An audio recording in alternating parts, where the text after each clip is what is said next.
one, but I stole from David Bowie. Here's a theme song. Chuck Whelon is the best. We have lots of hosts, but we're running out of gas. Will you be our guest on? Will you be our guest on? Be on the Chuck Whelon Show. Whoa, whoa, whoa, whoa, whoa, whoa, whoa, whoa, whoa, whoa. If you're gonna have a show, you gotta have more guests, sweetie. Good morning. Did you hear that? I can't hear anything. I got it, Chuck. I heard it. Uh-oh. I think it went out. But All right, I can't hear you. You're going to have to run the show without me. I don't know what's going on. All right, hold on. Why can I not hear nothing? Can you hear me? Yes.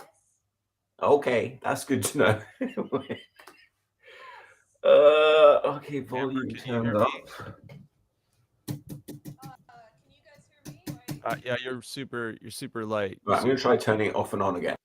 All right. Oh no, that's because I have the wrong mic. Now, can you hear me? Oh yes, you're very loud now. Yes. Yes. I had the wrong mic there for a second, so now I am professionally on the air. Damn, like Chuck actually started it at well, I guess he always starts it at 9, and I was just not set up at all. I was mixing last night, and I was like, boop, boop, boop, hit this button, turn that dial.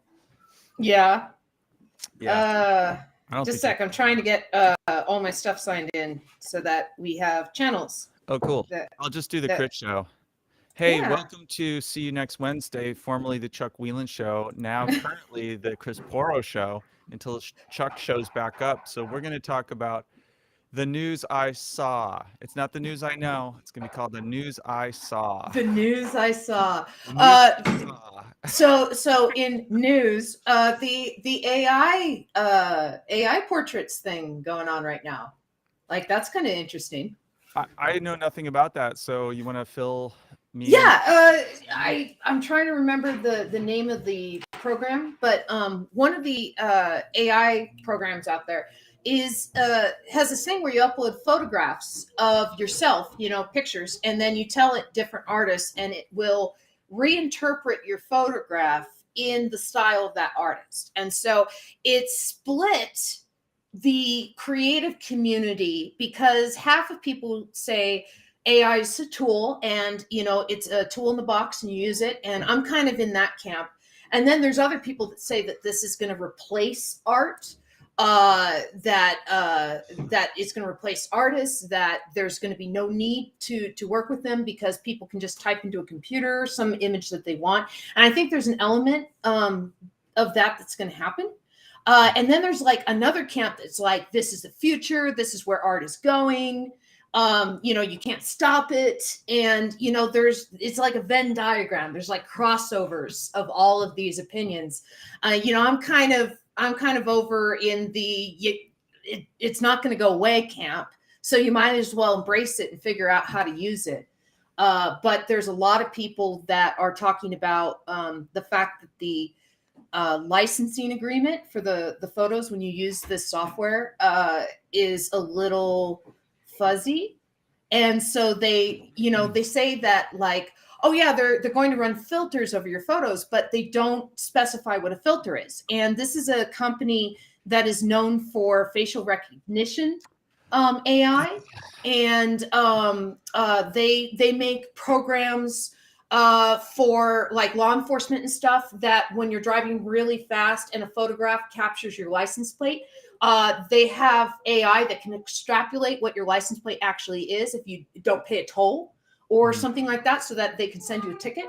And so this company is very good at extrapolating information out of imagery that it receives. And now it's opening that to people, saying, hey, send us your pictures. And so there's some people that are very upset by that and saying like, what are they doing with my photos? Am I going into a database? And so like I said, it's an interesting debate going on online right now. Yeah. Hey, Dale. Hi, Dale. Sorry. Hello. Good morning.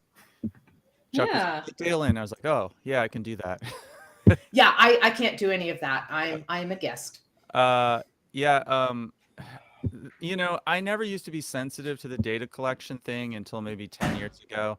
And every year as I learn more and I read more and I see what these companies are doing with it, I mean, I use Firefox. Like, I want to go to Linux. I'm getting off Google products. I mean, Really? oh Oh, yeah. that's going to be quite the jump for you. There's going to be a learning curve. So the Linux community is super supportive, though. So if you have any questions about setup or why something's not working, I'm serious. Just go to GitHub or wherever the Linux community is hanging out and be like, why can't I solve this? And they will help you solve it. I mean, Linux for me was just like OS.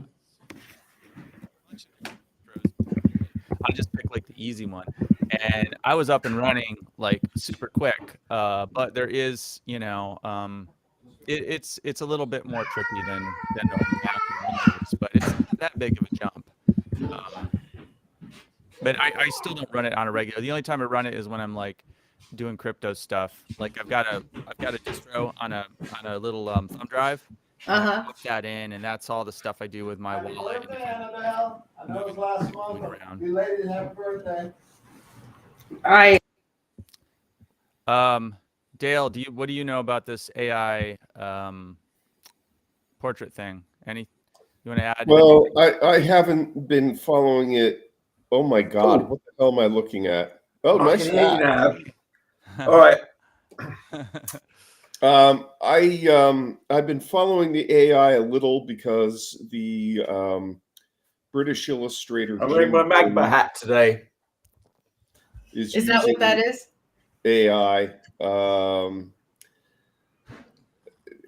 also I've been following the Clip Studio Paint by Celsius. They were going to add an AI feature directly into the application, and the negative feedback of the user base, they said they're going to not add that feature and apologize to their user base. And I think that was a mistake. I'm in the camp with Amber that for concept artists, this is just going to be another tool in the box, and you're going to have to adapt your workflow to use it, because I have no doubt concept artists are going to be asked from now on, do you know how to use it? Okay. I think, to me, it's like 30 years ago, it would have been impossible for me to make an album on my own. It would have been impossible for me to make a film on my own. And what I think this stuff is, hopefully, the best case scenario is it allows people that don't have the resources, the money, right, or a team to work with, because making a movie is a big deal. It'll allow them to like execute on stuff they never could have executed on. It'll just be an extension of what's already happened, I mean, instead of competing with AI and thinking like, well, they can do a portrait in 4 seconds and it takes me 4 days. Think about what you can actually execute, when you can rapidly do that stuff yourself. Like, think about what vision you can. Well, I'm probably gonna invest in a Mid-Journey account next year, and my plan with it is to inject into it my own art and see what it can generate for backgrounds. So backgrounds take forever to draw, and if I can get an AI program to assist me in that regard, I can clean up the art and whatever wrong perspective or like wacky stuff is going on, because the program doesn't understand. But it can allow me to get to the end result of a finished page much faster than laying out all the perspective and doing all the drawing and stuff. Like, I've been working on the same page for 4 days, and it's because there's this one perspective establishing shot that's just taking me forever to draw, but it's required for the story. Amber, would it have been easier for you to 3D model the perspective? Well, I'm using the 3D tools in Clip Studio Paint. So the thing that won't work with the 3D model is that I am building a fantasy world. And so that requires, figuring out what each part of that world looks like. This particular part, I'm going with medieval architecture and Wild West kind of accessories and stuff around, with northern excuse me, the Northwest kind of animals. So I'm kind of mixing these different genres together for this particular region. And so that means that I can't just type into an AI program, hey, give me, medieval architecture and this and stuff, because the AI program won't have any idea what I'm talking about. Well, It doesn't exist. Until next I year. forget the name of the artist who draws Mouse Guard, Yeah. which is a wonderful book if people out there haven't read it. He doesn't use a 3D app. He builds all of his reference with cardboard. And Yeah. I'm just wondering. That's having too much fun. Yeah, I've asked him, are you going to switch to 3D? And he's not. He loves making those things. His artwork. That's what really it's about. pretty. It's about, do you love doing it? Look, if you love Yeah. making things in AI, it's a tool like everything else. Like, some people are going to be like good at it, and that's the tool. They're going to immerse themselves in that tool. They're going to do some interesting things for a little bit. There'll also be a lot of crap comes out. Yeah, that's not very interesting. And Yeah, after I think we that's get so very true. bored of like seeing Star Wars in all these different formats. Well, right now, AI art also tends to have the same style. Yeah. It like you see a bunch of pieces and it all looks like it's done by the same hand. It's the Mid-Journey hand. To me, that's what I've noticed. How much are the Mid-Journey accounts? Like, how much is it to? They don't have like a free trial, like with you get a watermark on it or something. Let's find out. Let's see. Yeah, people like Chris, that'll be great. They'll be able to make art, and then the AI for music will come out, and people like me will be able to make music, and then we won't have to be friends anymore. Chuck's right. This does sound good. I could just be in my little solo pod, my solitary confinement artist pod. Yeah. So there's a beta for Mid-Journey. No interfacing required. Yeah. Cool. It doesn't say anything about what the accounts are, cost or anything like that. But I assume that you could just sign up, because usually at the beginning of these things, they're trying to build an audience, right? Because the audience is a big part of the value of something. Like I said, it has a beta, so there might be a free sign up. Yeah. I mean, I think I looked into it at some point, and I think it was free, but they wanted too much information from me, and I was like, it wasn't a good trade-off. Like, I'd use it one time, and then they'd have like my email and phone number and all this other crap. I was like, nah. Well, You guys, this AI, it's kit bashing. I mean, we talked about this last episode. Craig Mullins, the concept artist. Goodbrush.com. Yeah, he uses elements from photos, and this is something you see in the magazine Imagine FX all the time. You take elements from photos to get textures, and you paint over them. In a way, this is what this AI is doing. It's taking photos you're loading in, and it's building things from them. And at this point, for an illustrator, you would just be painting over that. I can see this being used to create more elements faster that then get pasted in and painted over. Yeah, I make remember games commissions a lot quicker. I remember in the work doing early those. 2000s, people being really upset about Poser. And they were saying that it was cheating and how dare you, and you should really learn anatomy and blah blah blah. And now you have going to come unemployed. well, you have the 3D modeler built into Clip Studio Paint now. I mean, I don't think anyone looks down on people who use Poser figures. And I know for a fact, like Spike Troutman, she doesn't hide the fact that she uses that 3D modeling part of the Clip Studio Paint program, and she'll even include it in her time lapses of process over a piece of art and stuff.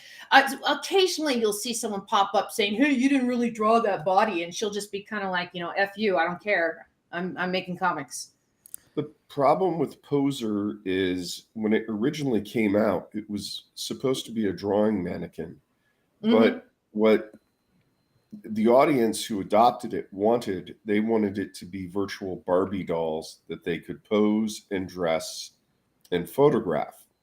So it moved away from its original intent. And now because of a more successful business model, you have DAZ Studio, which is you have something that's superior to Poser, but you're buying everything. You're buying the models, you're buying the clothing, you're buying the hairstyles, you're buying facial expressions, you're buying props.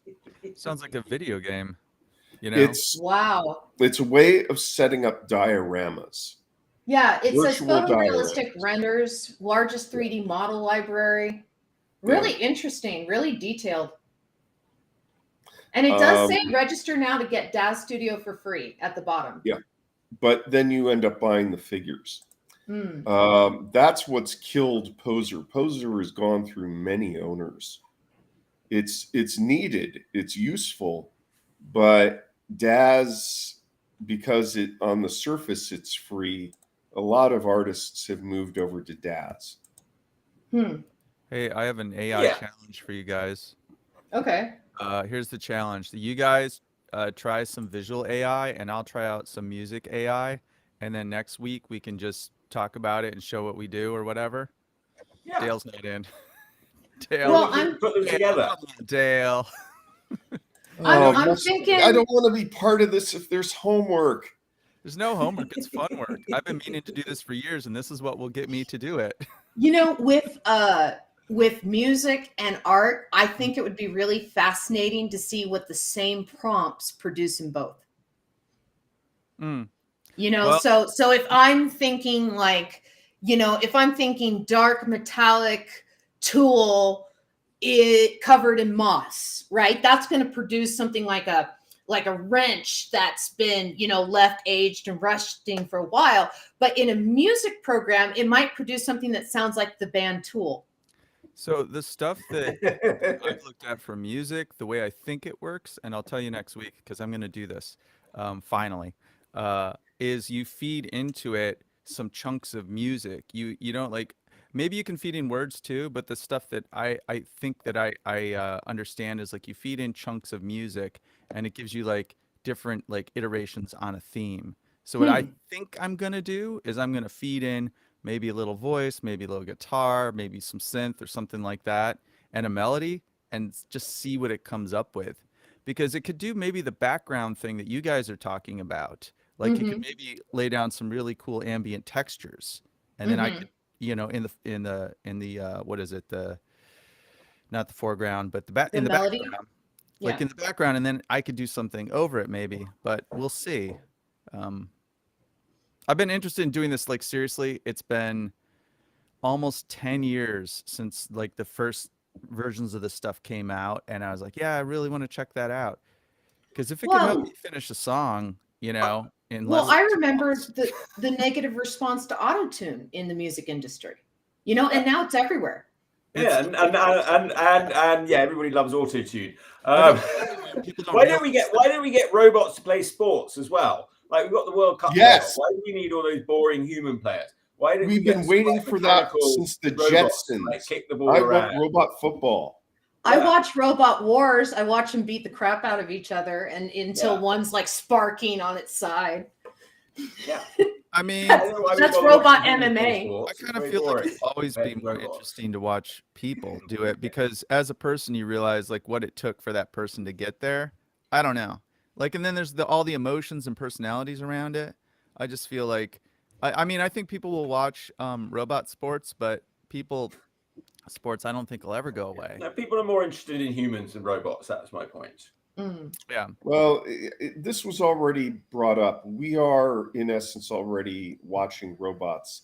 There was a wonderful line in 2.5 Men where Charlie Sheen's character refers to baseball players as steroid-fueled meat robots.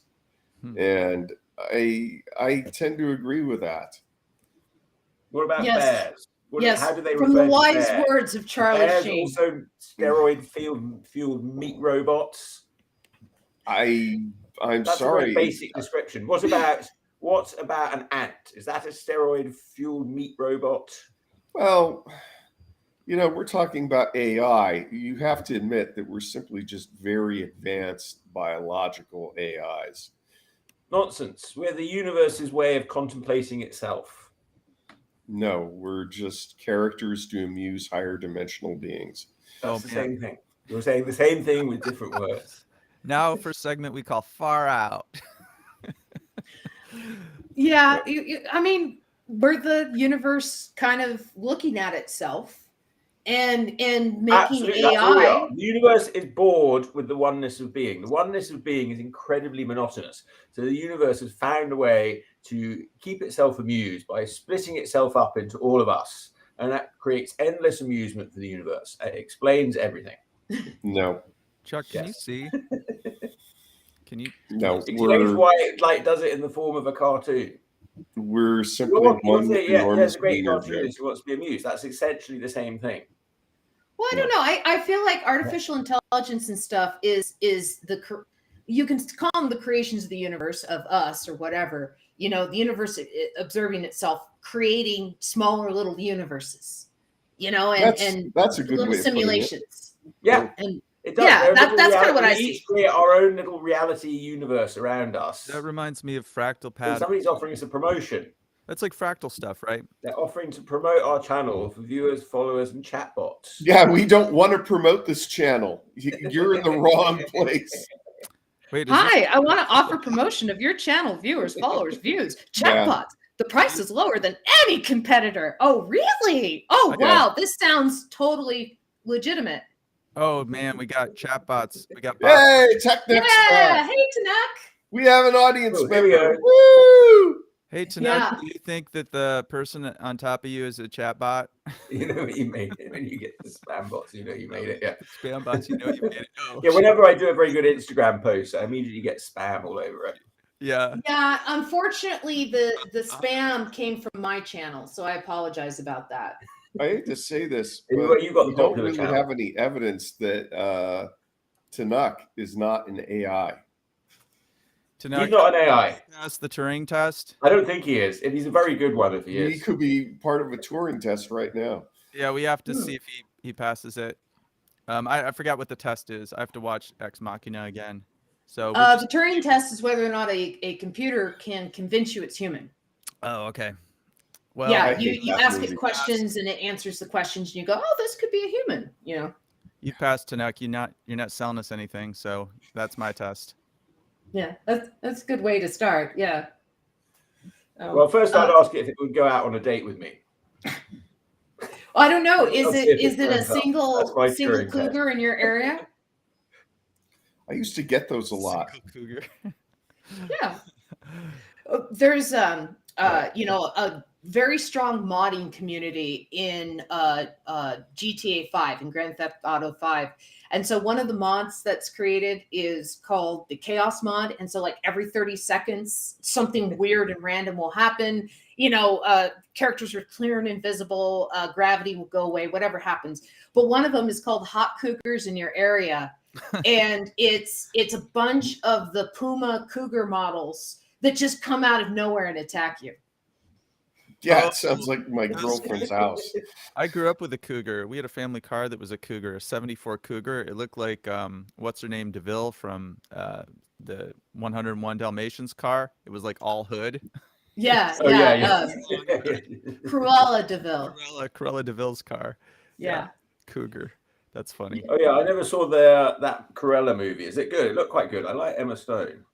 I like Emma Stone. I find it interesting that there's this repeated pattern recently in Disney movies where they're humanizing their villains. Yeah. And Oh yeah, Kevin That's Smith right. says that. Kevin Smith says that by the fourth movie, the villains always become the good guy. Yeah, and it's interesting because you have like you know, the Cruella movie, you have Maleficent. Yep. You know, even the Beauty and the Beast movie made Gaston a lot more likable than he was in the animated movie. It's like, why would you do that? He's the villain. Because I think you know why. Because Disney's a big evil corporation. The Joker in the Joker movie. Yeah, Joker. Yeah, that's another example of like they kind of almost turned him into an anti-hero in Joker.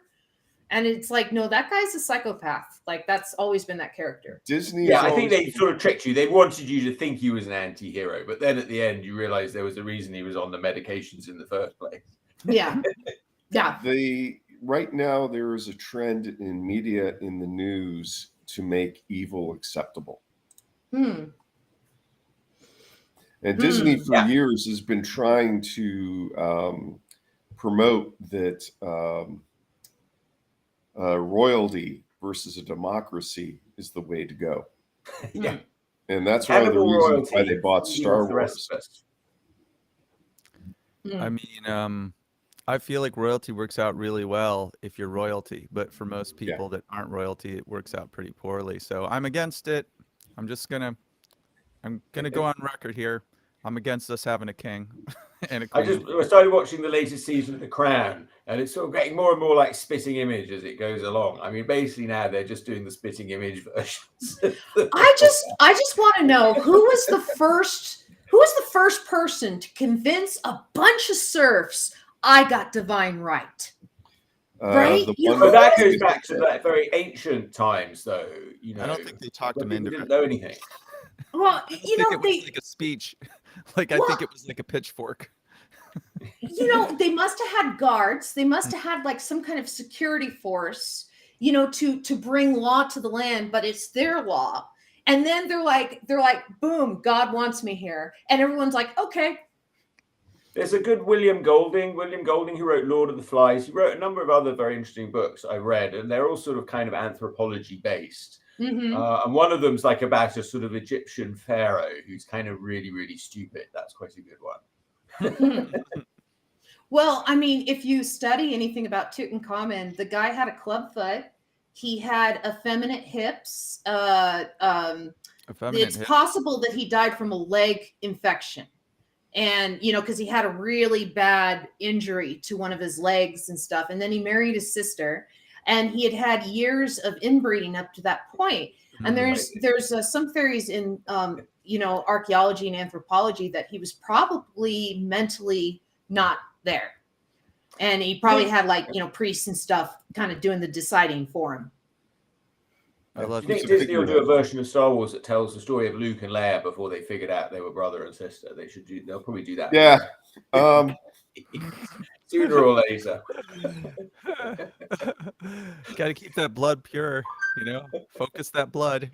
Yeah. Yeah, that's one of the things that I really disliked about Star Wars in the second set of 3 movies.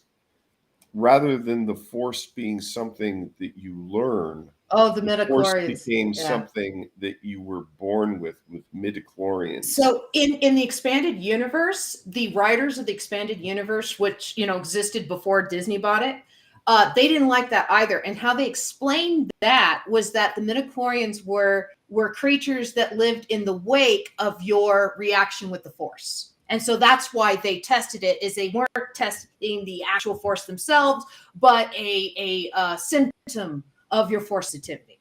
So that's how they explained it away. So I'm with them on that. But how did they explain the Force then? They didn't.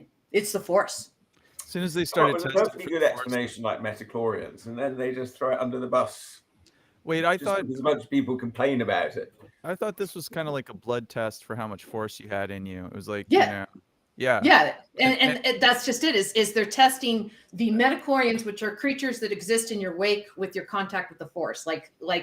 Michael A. Stackpole, Aaron Alston came up with this in their X-Wing series, and then Kevin J. Anderson used it as well in a bunch of his books. Yeah, I've met Kevin J. Anderson's cat, Tycho. Tycho was a very good cat. Rest in peace, Tycho. Yeah, Anderson he's getting rid of the beard that he's had for a couple of years now. He just announced that he's going to shave it. Does he look like ZZ Top? How big is this beard? That's never a good idea. I used to shave my beard off, and every time I do, it's always a disaster. So now I just leave it on forever. But I've only seen you with a beard, Chuck. A disaster. What do you mean? Yeah, I haven't. I mean, I've not shaved. Like any time I've shaved it off in the last 20 years, I've been like, oh, not a good idea. I better grow it back. Yeah. Didn't I meet you without a beard? Probably. Yeah, I probably didn't. Yeah, I mean, I worked with you for a while, so I probably would be probably tried shaving it once or twice in that period, and so I did. Yeah. Okay, I got it. I'll try again. We run photos of Chuck through an AI program and tell it to get rid of his beard. Yes. Somebody already did that. Did you see the picture? No, I didn't. Do that. Well, no, it wasn't me. It wasn't AI. This is a while ago. Let me see if I can find this one. It It was like a sort of, it was a about primitive this. Stone Age man. I don't know what you did with that picture. Oh, it's one of those like this is what Neanderthal Somebody man. dug up some primitive Stone Age man, and it looked just like Oh me. God! Speaking I of am that, paying attention to Knock. He referred to the Force as space magic. Space magic. Yeah. I In like it. essence, a lot of that was taken from Dune, which predates Star Wars. And that's the interesting thing is we're now seeing Dune again on the big screen. And it's, it's more, lords and ladies and knights and I find it funny mystical when powers. people are complaining and commenting that Dune borrowed from Star Wars. Yeah. It's like, no, Oh, no. goodness me. You sweet Yeah. summer child. No. Yeah. Wake up, people. Dune is a lot more Freudian because of the worms than Star Wars. But Star Wars, they put a lot of effort to put Freudian symbols in that. Well, with Dune, the first book is so different than the rest of the series. The first book is the white messiah, coming to save everybody kind of trope.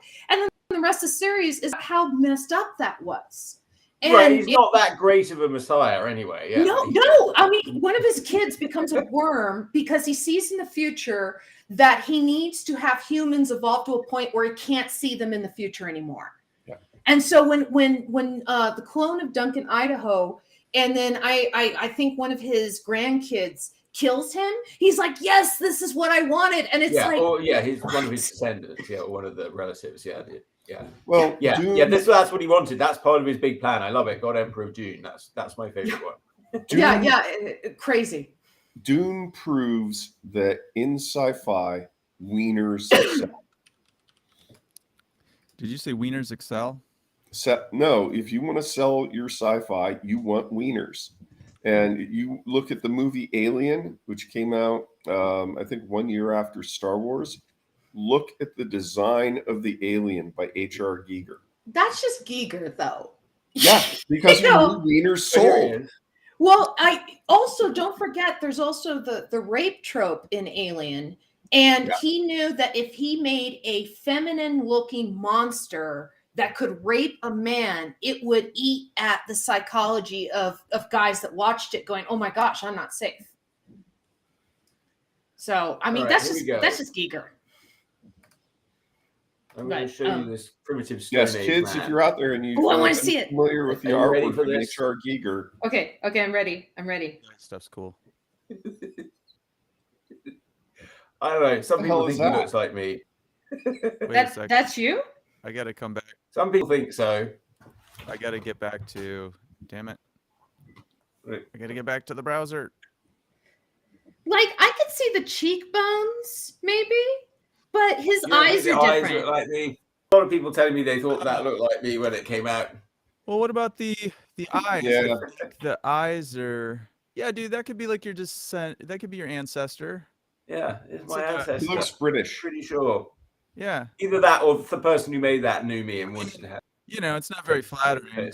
You're more handsome than that, but that guy could have been related to you. Yeah, I think it's somebody that I met and pissed off once, and they said, "I'm going to make him look like." There's a meme going on right now where Street Chuck. Some church had come out with a scientific representation of what Adam looked like. And so there's a meme going on right now where people are like, oh, scientific representation of what Adam looked like. And it's, it's like Mick Jagger or, Keith Richards or something, or it's like, Will Smith or some celebrity. What do they mean by scientific? This is giving me a glimpse into my own fate. It says this Scandinavian man lived a long life before his skull was selected for a still inscrutable ceremony. Yeah, that meant they ate him.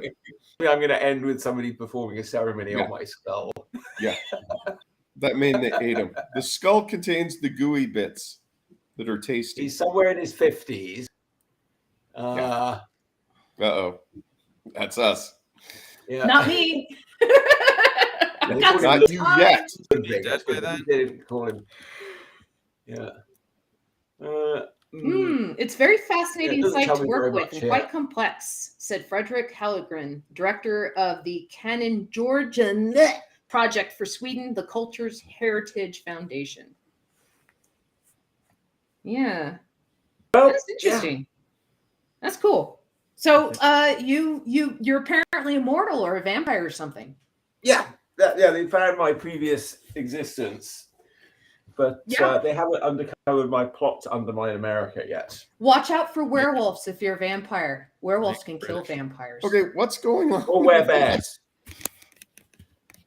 I thought werewolves and vampires were best friends. No.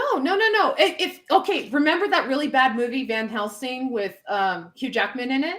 Okay, Oh, yeah. the werewolves were the you servants mean- to the vampires. You mean the delivery vehicle for Kate Beckinsale?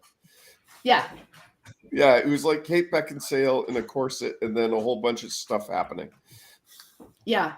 It Okay. was a weird movie. My grandmother had a crush on Hugh Jackman. I took her to that and saw it in the movie theater because she wanted to see it because of Hugh Jackman. And I tried to warn her, it's going to be a bad movie, Grandma. And at the end, I was like, hey, what do you think? And she's like, well, Hugh was good. Yeah, that's good. He gets the grandmas out and the young girls. He gets everybody going. Grandma's out.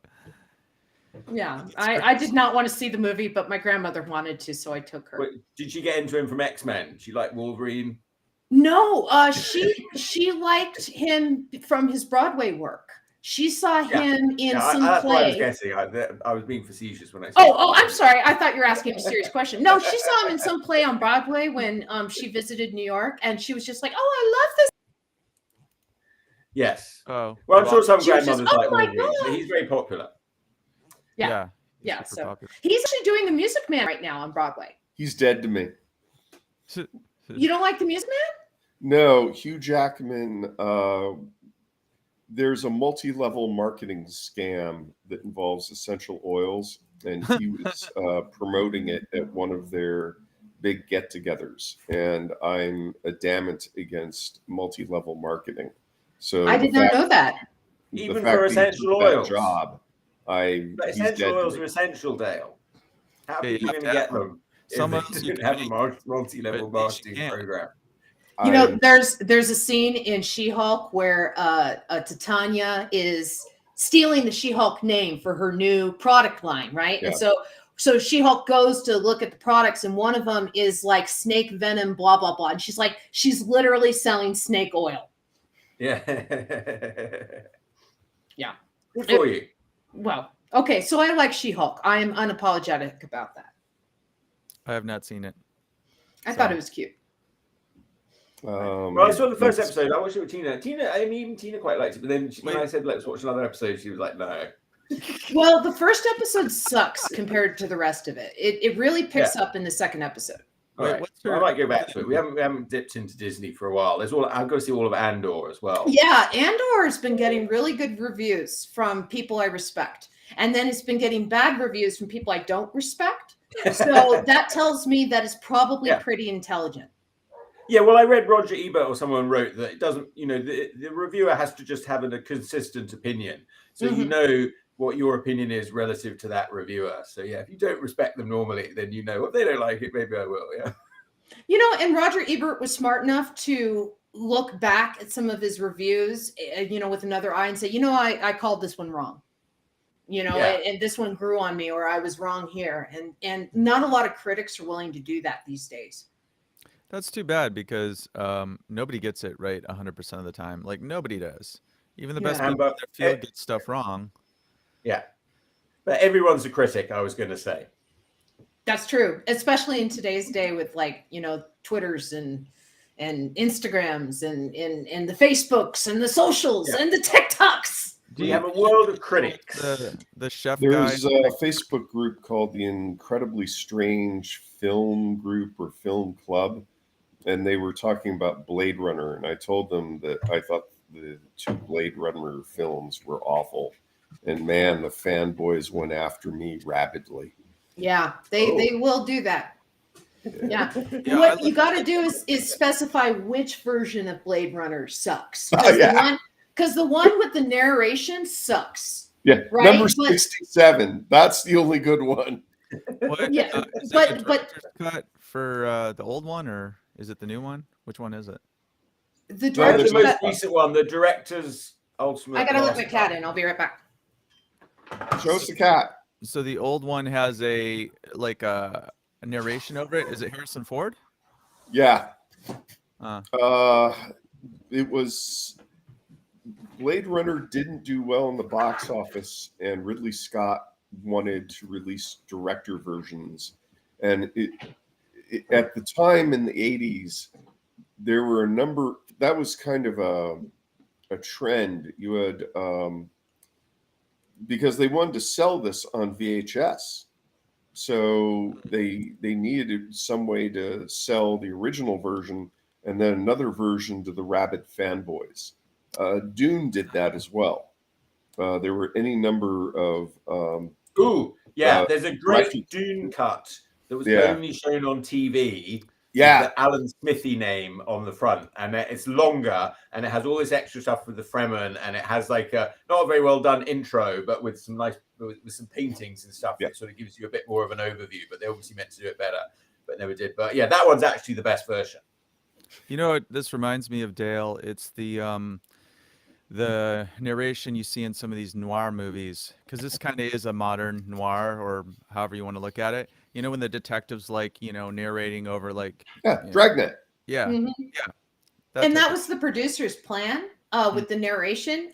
What's interesting though is when Ridley Scott first directed it, he didn't want the narration. The producer went in with another director after Ridley Scott turned in the movie, and then brought in Harrison Ford, and they basically like wrote a narration to go over. And so Ridley Scott never signed off on the narration. So that's why it's incongruent with the rest of the movie. They're different tones. Hmm. At least in my opinion. Narration. Kolchak, the Night Stalker, narration. Oh yeah, Star yeah. Trek, But I'm just talking about in narration. Blade Runner.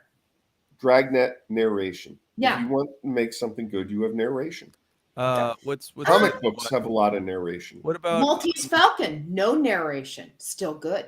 what's that animated the classic from Heavy Metal? Is there narration in that? Oh yeah, Heavy Metal. Yeah, there's no narration. Oh, is there any of those have narration? Yeah, There doesn't is. Dead have There's a bit of narration? connecting vehicle of the Lochnar. And I lost my Lochnar. Where the hell is it? That's where's the because it went lock to now? the next story, Dale.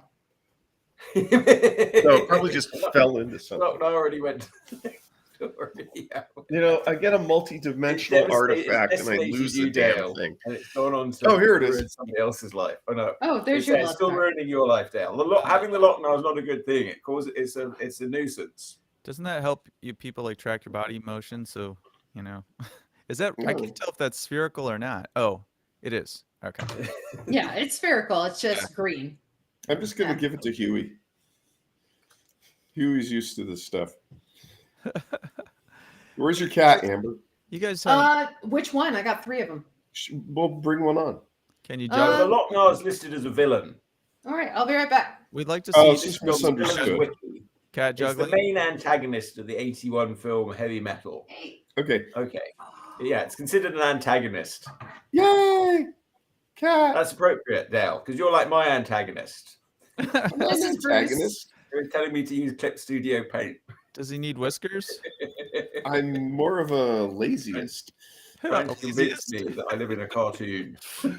I do live in a cartoon.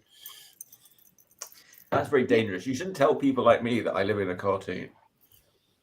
Irresponsible. I'm okay with living in a cartoon because maybe there's people that can see my thought bubbles and know what I'm thinking when I don't. What do you think telepathy is? I said, oh, that's a good one. Well, I here's didn't know one for you, okay?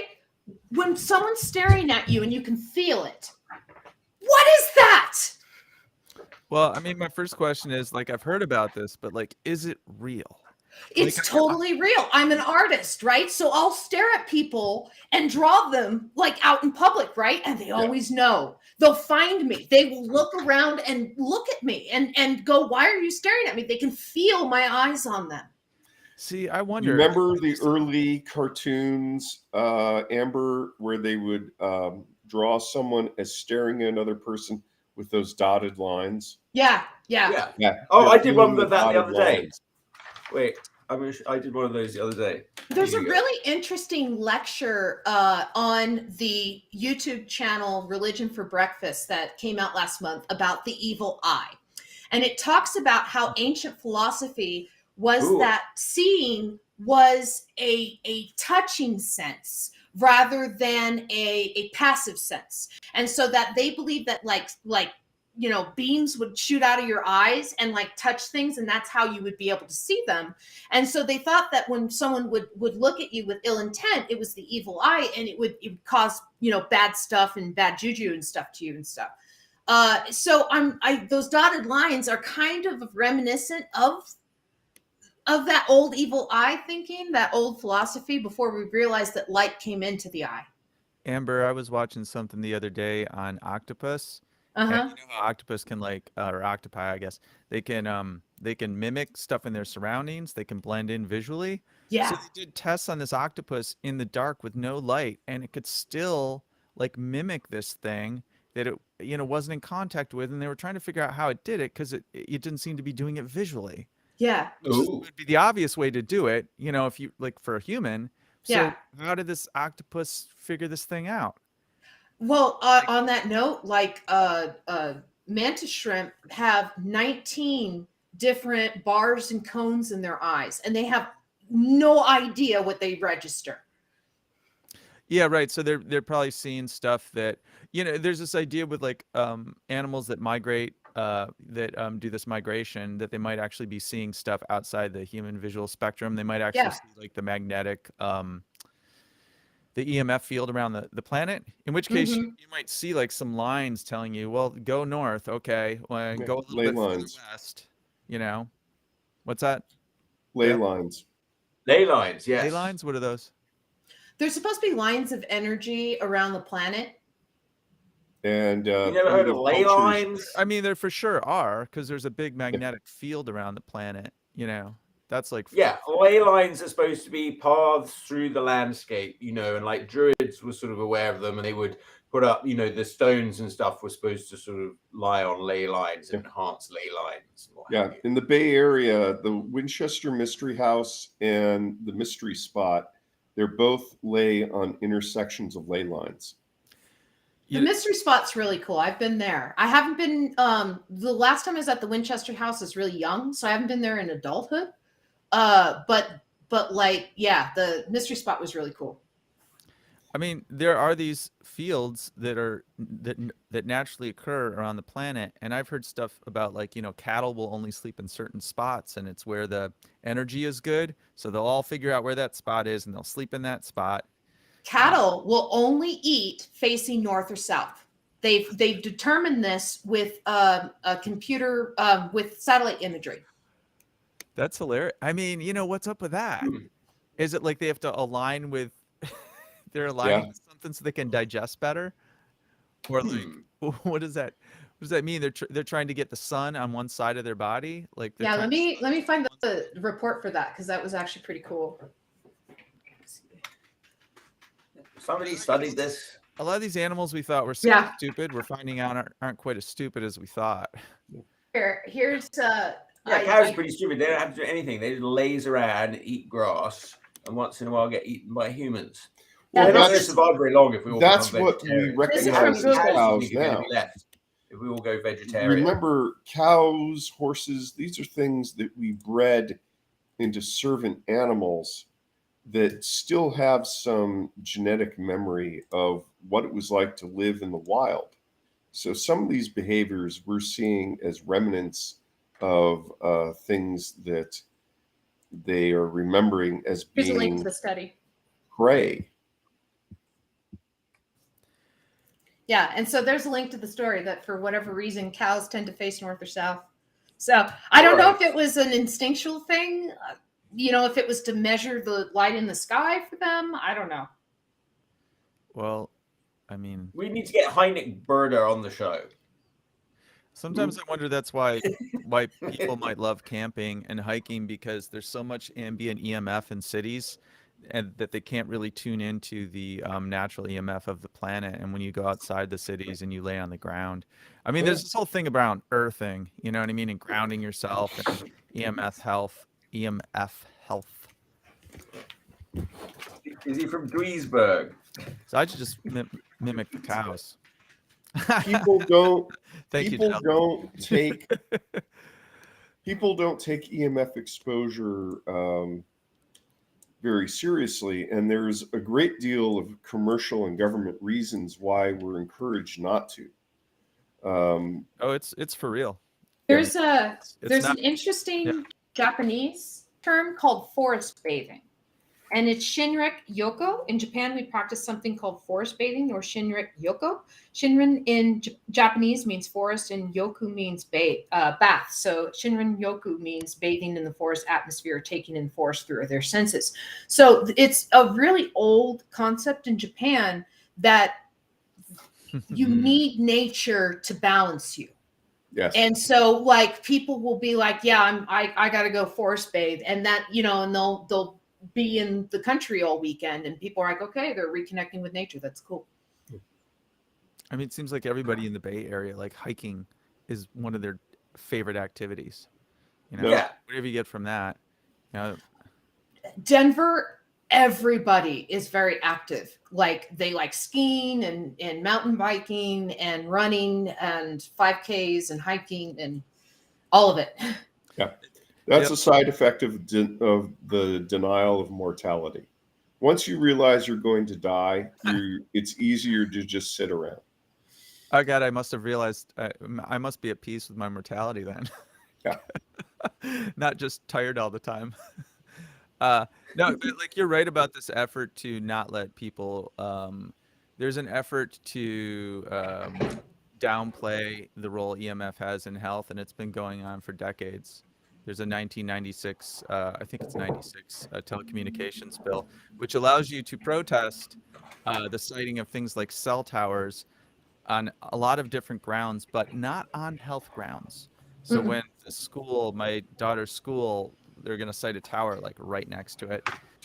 When we protested it, we could talk about everything else except the thing we wanted to talk about. We could talk about how it was a fire hazard. We could talk about how it wasn't architecturally in line with the rest of the neighborhood. All this other stuff, but we couldn't see the real thing that nobody wanted it so close to the kids. Well, here's It was going to beam your brains. in California, I know that there was a lot of complaints about cell towers being visually obstructive, right? You know, it ruins my view. Don't put the cell tower there. So that's why they started dressing up cell towers to look like trees and like palm trees and stuff.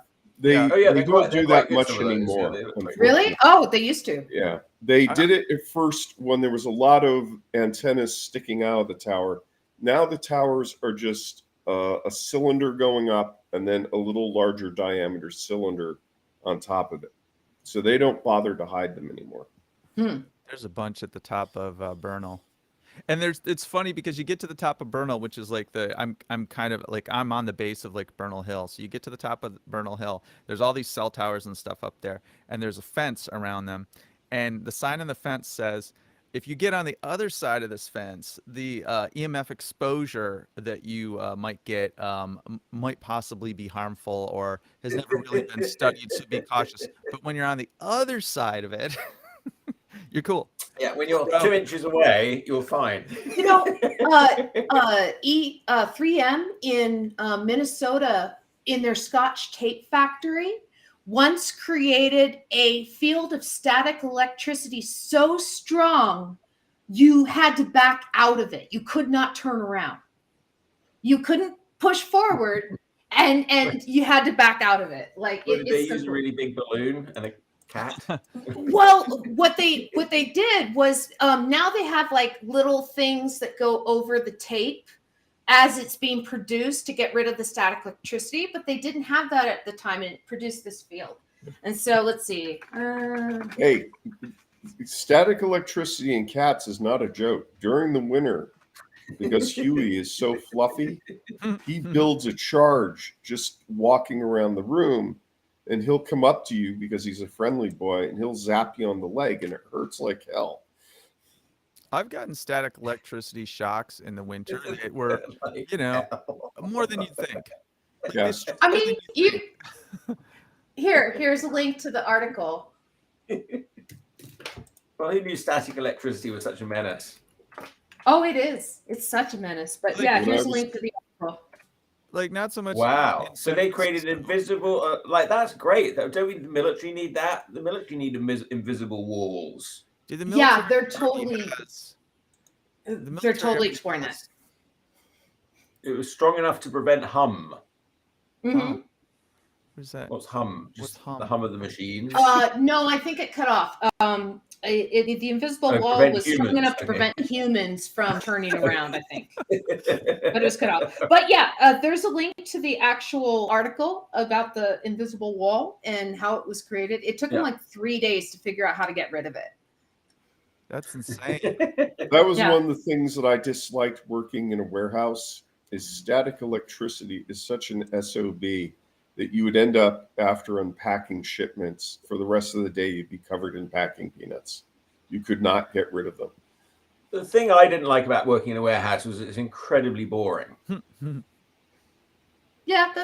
Yeah, I worked in a warehouse. I'll give you that. I No. was an item specialist at a warehouse. Well, the trick to that is not to be a good employee.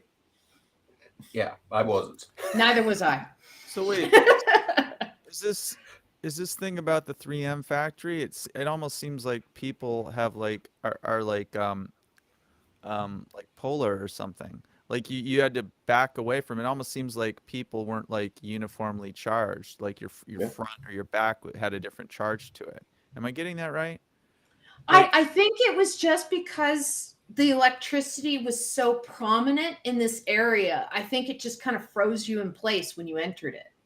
You know, Same. yeah, they were Yeah, doing I things remember- like yeah, we putting did- tennis balls into it, and the tennis balls were fine. That's insane. Yeah. Yeah. Yeah, I remember doing you would rub a piece of polythene like sheeting with a duster or something, and you would create static electricity that way. Yeah. Yeah, a Tesla coil creates static electricity enough that your hair stands on end, and you can create a chain of people with the static electricity actually traveling over your bodies, with everybody having their hair on end.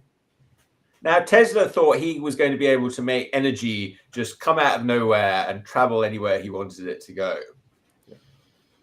Yeah, But he never got there. He was going to build this Not yet. big sort of system. He was going to put towers up and Yeah. like energy. You know, he was going to draw energy out. Like but nobody ever really understood how he thought he was going to do Yeah. it. But he Tell was gonna do tell it. the natives in Tunguska in Siberia how that worked out.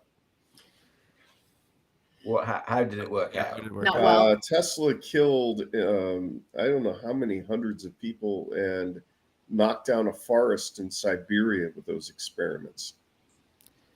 If you guys- I don't know if that was ever officially put on him. I think it was a meteor impact, wasn't it? Yeah, I thought like That's what Arthur they C. say. Clarke. In It Arthur was C. the- Clarke's it was that Mysterious tower World, that he he said had it was built. a meteor or something. have you guys He seen? was trying to demonstrate something, and it ended up causing the Tunguska event. I don't know. I'm That's a conspiracy theory. that's a conspiracy theory. Yeah, I'm kind of That's in the our camp. show. I don't know. Dale spends a lot of time on the Fortean Times But I- website, and I've noticed say- that he starts some of these conspiracies. There's something super interesting on YouTube where there is somebody transmitting electricity wirelessly, and I think Oh, that's it been is done for a possible. while. Yeah, yeah. Yeah, I mean, you can wirelessly charge your phone. I think You know, well, this guy's doing it through a lot more than that and a lot like greater distance. And you've probably seen the videos of those people with the incandescent, the long,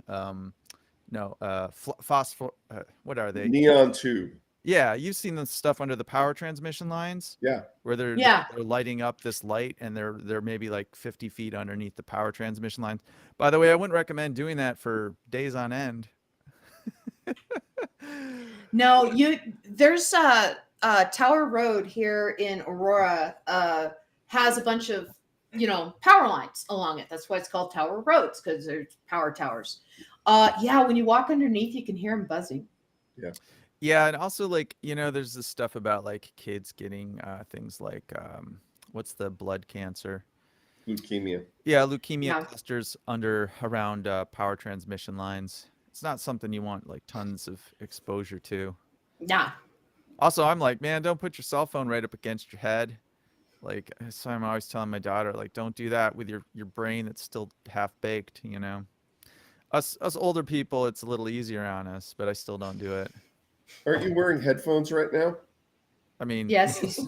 Yeah, Yes. well, as Conan the Barbarian's They girlfriend transmit. says, do you want to live forever? These don't transmit. I And think I told you guys. she implies by saying, do you want to live forever, is that you live forever by not worrying about living forever. Or not, Let's see. and as long as you're not living right under transmission lines. Yeah, no, No. Conan the Barbarian's girlfriend says, go ahead and live under the transmission lines. I try to limit all my exposure to that stuff. I don't sleep with the Wi-Fi on and stuff like that. Yeah, the military's you- known about this for decades. It's just not public knowledge. The military were the first people to figure this out in World War II with radar. You know, Well, it's because they melted a chocolate bar in a guy's back pocket. Well, that was microwave, not radar. So I just posted a link to a book called 100 Over 100, and it's interviews with 100 people that live to be over 100.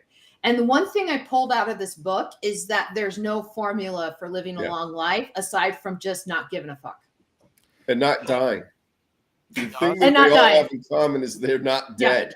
Yeah, but like there's interviews with some people. Like there's this one lady who drinks she has a shot of bourbon in the morning with her breakfast, and that's and that's every day, and she smokes like 5 cigars a day. Yeah. Right. And this woman's lived to be over 100, and that's like you're not supposed to live that long doing that kind of thing. Well, Dick Van Dyke, he's heading towards 97. Yeah. Yeah. Yeah. He used to drink heavily. Yeah. William Shatner, 91. Yeah. But a lot of this also has to do with advances in medical science. Yeah. Yeah, I guess that's true. But I just thought it was an interesting book because the guy was trying to find one contributing factor and he couldn't. There's nothing the same about any of their lives. Yeah. Did he interview? Is there anything about the French woman who has the world record? I think it's 122, 123. It's in there. I think she's in that book. Yeah. I mean, it's interesting because life expectancy, I think, is going down in this country, and it's frozen in England.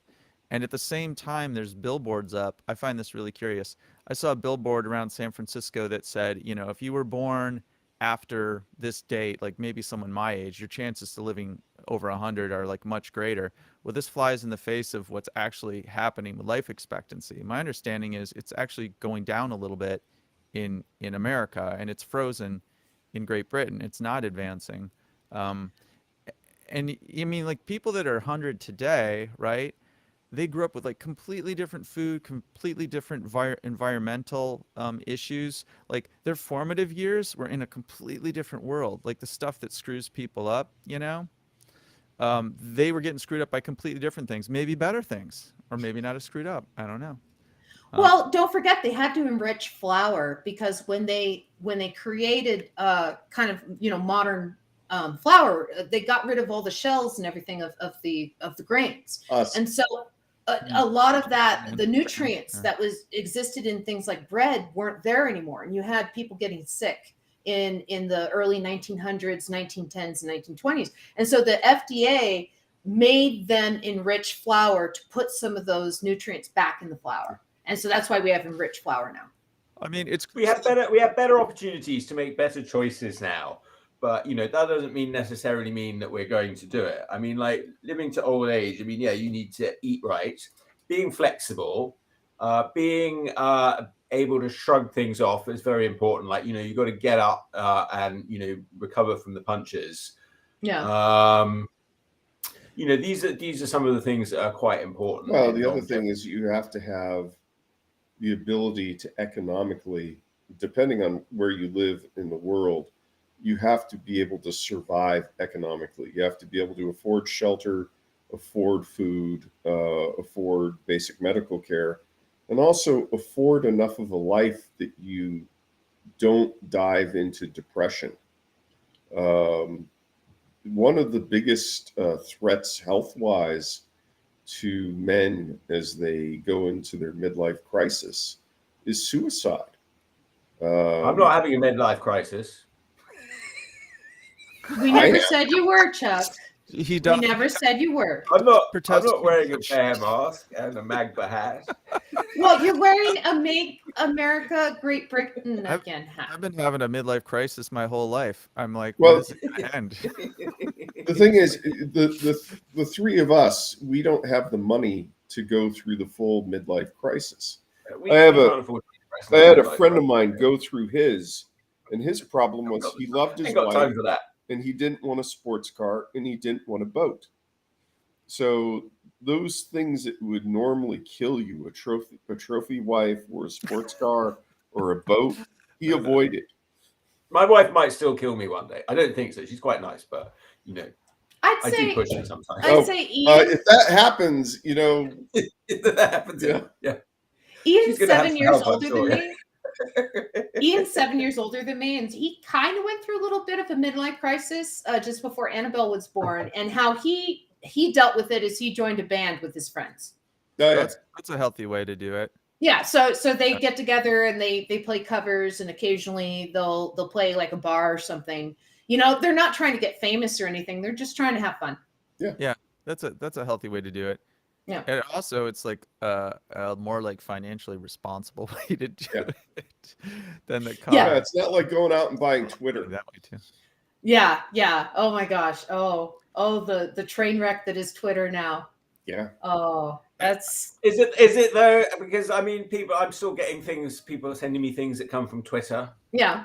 Wait, I mean, even in this thread here, we referred to some Twitter threads, didn't we? I don't know. I'm a Seems couple. like Twitter's going to be fine. I mean, he can smash off a whole lot of stuff off Twitter, but you know, it's still going to be there. I feel like everybody on this Twitter thing really needs to like, instead of like trying to judge it right now, they're basically trying to call something that they have no idea where it's going to go. I remember like a month ago where so many people were saying this is just a publicity stunt. He has no intention of buying Twitter. This is all bullshit. Of course, they're completely wrong about that. And I think a lot of the speculation today is going to be completely wrong a year from now. I mean, he's making major changes at this company. What Twitter looks like in a year or two will probably, that's when you can start judging it. Everybody is trying to jump in. Isn't Twitter just a way to expose stupid people to more advertising? Well, with me and the Twitter thing, okay, is I've been reading about how more than 75% of the employment base, not just the people that he fired, but like people that he gave the ultimatum to that decided to leave the company, that he only has less than like 25% of the employees remaining. And many of those were lower level employees than the ones who left. And so the problem right now is an internal problem of them trying to figure out how it operates. Like that's where they are right now is the employees that are still around are trying to figure out how to do the jobs of the people above them that left. Yeah, I take all of those reports with a grain of salt, because here's what I really think with like Elon Musk really is a threat to some of the big power structures. And when you do that, they use their tools against you and you get attacked in the media. And there's a lot of stuff that just comes out. He is one of the big power structures, though. He's one of the richest men in the world. Well, that's part of the narrative. Well, yeah, that's true. But I do think that there is something like I like Elon Musk. Like, you know, he's not perfect. Nobody's perfect. And I don't agree with like, you know, everybody on everything. And that's not even realistic. But with Elon Musk, when I compare him to his contemporaries, the other people in that space, I feel like he is coming from a much better place than most of these billionaires are. The problem with what he wants to do is he comes from apartheid. Yeah, well, again, you got to. I mean, his family owned an emerald mine where they used to cut off the hands of miners if they didn't mine enough emeralds. That's the money that he built his fortune on. But like people in my family, I'm sure in the past did really bad things too. I don't think you can. I mean, how much did he participate in apartheid? Because he used to walk around with emeralds in his pockets in high school and show them to people because he was so proud of his family. This is a very sins of the father thing. I I think you got to be careful with what's written about Elon, just like you have to be careful about what's written with about a lot of these guys. It depends on who they're Yeah. who they're brushing the wrong way. Chris I is right. just- People go along with the narrative with that and the sort of surface facts, and they don't really look into it. And it's sort of hard though to really look into it. And you don't With really me- know, and maybe some journalist does, but you don't know. If you- I consider him more Edison than Tesla. Is he gathers intelligent engineers and scientists and smart people around But he him also screwed to make over things, and then he takes credit for them. Yeah, maybe He has that's hair true. plugs and 10 kids. He's going through a midlife crisis. He has what? Did you say? He has earplugs? hair Hair plugs, plugs and 10 10 kids. kids. Yeah. He's Is got what he 10 said. kids. Yeah, Yes, he maybe. has 10 Maybe. kids. I don't know. But That's you know, like for example, if I invented the cure for cancer, here's how it would go down. Let's say I invented the cure for cancer. Now, when I was a little kid, when I was a boy, I thought if I invented the cure for cancer, it'd be front page news. It would, I'd be the hero to everyone. Everyone would be They so say happy. discovered a cure. But here's what would They say actually discovered it. here's what would actually happen. The first thing is I would get ignored by the medical establishment because this is a $1 billion industry treating cancer. The next thing that would happen if I had any success is they would attack my character ruthlessly and try to wreck me, and they probably would. And that'd be the end of it. I mean, and so when you go up against real power, power uses, the media that they control and a whole bunch of other tools, and they come after you. And I think that a lot of this stuff about Elon needs to be not accepted at face value. Like with a maybe, or maybe he's got some powerful people that don't like what he's doing. I mean, that stuff that's going on Twitter right now, they banned so many people with no reasons. A lot of people that I follow just got banned for no reasons except for this vagueness about. And now we're finding out that the government was encouraging Twitter to ban these people and got some of these people banned. And that's a First Amendment violation. That's like straight up definition of First Amendment violation. If you're referring to the Twitter files, what was in that was there was links of Hunter Biden's penis that were floating around the internet. And they asked him to take him off Twitter because they didn't want his penis on Twitter. So that's not the real story on that. I mean, the real story, and this isn't something I come at this from a different angle. I mean, I read those files that came out. So I'm not that saying was that my we- takeaway. I do want to point out we are reading Tanuk's comments. Please don't think that we're not. Please don't think that we're ignoring our audience. Yeah. But thank you for being part of the conversation, Tanuk. And yes, I do like the fact that if Elon Musk bought Apple, it would not be good for Apple. But the current rumor, Tanuk, if you haven't heard, the current rumor is that Apple is considering, or to drive stock changes, the rumor is Apple's thinking about buying Disney, or Disney's thinking about selling to Apple. Ah! Oh, What? you haven't heard that one. What? And I'm sorry to interrupt about Elon Musk, but No, that's I wanted fair. to Look, say Elon hello Musk to is Chris's Tanuk. favorite billionaire. Chris is allowed Let's go to back have a to favorite Elon. He's a billionaire. We've got to reptilian. all pick a favorite billionaire. Well, My favorite I just don't billionaire is think Jeff all billionaires Bezos. are created He's a much people. better billionaire. Okay, I'm gonna- wait. Who's Let's your go to Chuck favorite for a second. Okay, Amber. Let's go you to have Chuck for a tell us your second. favorite No, billionaires. Chuck. Why Jeff Bezos? Why Jeff Bezos? Okay, Yeah. because, well, he helps me sell all my books on Amazon. I like to watch Lord of the Rings on Amazon. There's all these good things I get through Amazon. Yeah. It's great. I buy stuff cheaply.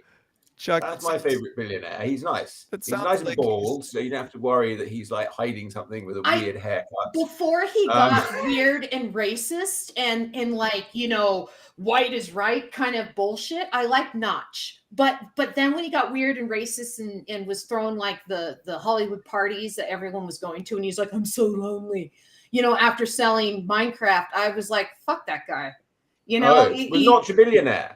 Oh yeah, he became a billionaire. He sold Minecraft for, I want to say, like $1 or $2 billion. That's a shame. He would have been a good billionaire to like. Well, but all right, and that's just it. Is like when he first sold it, his idea was to like fund people's little projects and like, you know, let's make games, let's do this, let's do that and stuff. But then he moved to Los Angeles. He bought this huge mansion in the Hollywood Hills, and it's like he was like Gatsby trying to like buy friends or trying to get Daisy to show up to his party or something, because he was having parties like every weekend, and they were like the parties to go to in LA, where people were like, oh man, have you been to Notch's party? And he'd have like prostitutes there and drugs and all this sorts of thing. And then he complained on Twitter that, you know, he has no real friends, that people are only coming to his party. I mean, isn't that the thing with once you get money, you can't Yeah. figure out who your real friends are.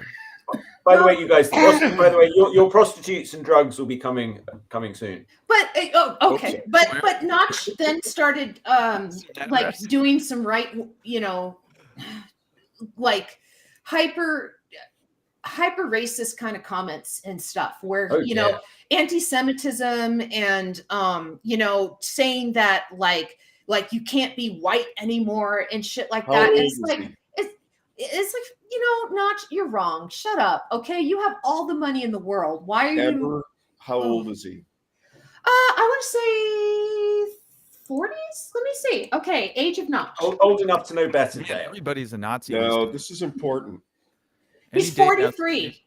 Yeah. With wealth, the midlife crisis comes early because you've bought the toys already and found them wanting. It really when is. you hit your midlife crisis as a man, you want to pretend that you're still young by buying the toys. And if you have bought the toys already because of wealth, they don't work. So you become a curmudgeon. I've seen this. Guys, when they hit their 40s, it's usually their 50s because they don't have as much money. You become a horrible curmudgeon. And the racism and the just being nasty, that's just something you pick up from others. And that's just an easy way to be a curmudgeon, because curmudgeons are not creative. We're not curmudgeons because we're creative. He came up with such a good idea with Minecraft. He could have stayed quiet, made like the Notch game jam or something with a prize of, you know, $100,000 or something, and just had goodwill going the rest of his life. But instead, as Tanuk pointed out, he became a Nazi. But yeah, that's probably the thing. If you're a Nazi, you're probably quite glad when you become a billionaire. You finally think, at last I can express my Nazi views and no one can do anything about it. Do you think that's what happened to Kanye West? Yeah, it's a midlife crisis. It's obvious he's 45. He's had the trophy wife. He's had the cars. He's had the boats. He has the money. None of that works. Yeah. You can't turn back the clock. So they just latch on to something so that they can just bitch. They should become cartoonists. That's like, this guy Notch. You find something you bitch about, and then you write a cartoon about it. And it'd prevent them from being billionaires after a while, because they'd have to fund that habit. Yeah, it will stop you becoming a billionaire if you're a cartoonist. If this guy was a billionaire and he was having weekly parties with prostitutes. Yeah, he was. Let me find an article about Notch's parties. Then that tells you that being a billionaire able to hire lots of prostitutes does not make you happy. No, it does not solve being Wait a second here, Dale. Repeat that for me. Yeah. Sorry, say again. Billionaire and hiring lots of prostitutes doesn't make you happy? Hold on. So this is from 2015, but this is a Yahoo Finance article about some of the parties. But you're dodging the question, because you're saying he's not your favorite billionaire anymore. No, he's not. So he's not. Pick one. Who is your favorite billionaire then? Give me a minute. Probably Melinda Gates, because Melinda Gates.